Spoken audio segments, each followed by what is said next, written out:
Welcome, ladies and gentlemen. This is Basil Rathbone inviting you to join me beyond the green door.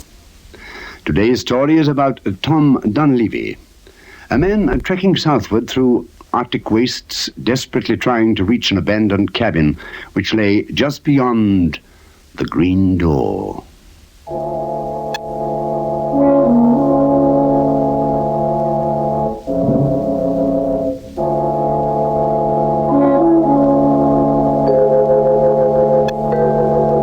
At last Dunlevy saw the cabin standing alone upon the great wind-swept plain. Some prospector like himself had built it years ago. It was nearly falling apart, but Dunlevy knew how lucky he was to have found it. The frozen Arctic winter had swept down early this year, catching him 200 miles from the nearest settlement. He'd thought he was done for, but then he had remembered the cabin and had reached it just before his strength gave out. And now he found the door was locked.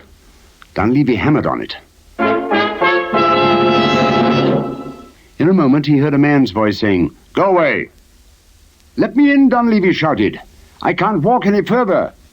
After a moment a key turned. Dunlevy entered the cabin cautiously.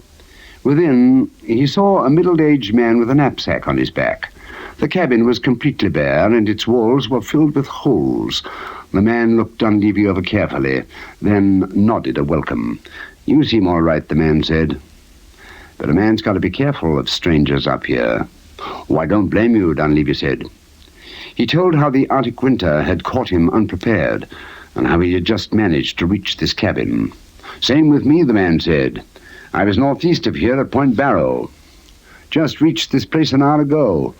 Pretty cold in here now, but with a little work it'll be snug enough."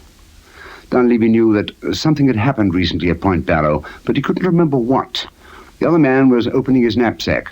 From it he pulled a coil of gleaming new rope and began to plug up the holes in the cabin. Dunlevy nodded approvingly, and the man handed him a length of rope. "Point Barrow," Dunlevy said. Then he remembered, "Oh, yes, isn't that where they tested that new atomic bomb?" "Yes," the man said. "That's the place. I was standing pretty near when it exploded. I suppose it was the radiation that changed me.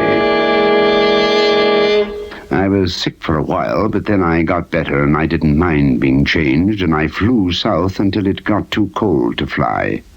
While the man talked, he pulled more and more rope from his knapsack.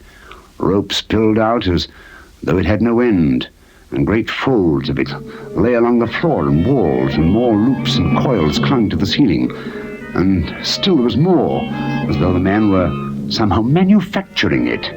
Rope of the finest silk, crossing and covering the walls, sticky but drying fast, into a gigantic mantle, a shroud, a cocoon. And Dunlevy couldn't scream, not even when the man's jacket split, and there was a dusty gleam of huge moth wings around what had looked like a knapsack.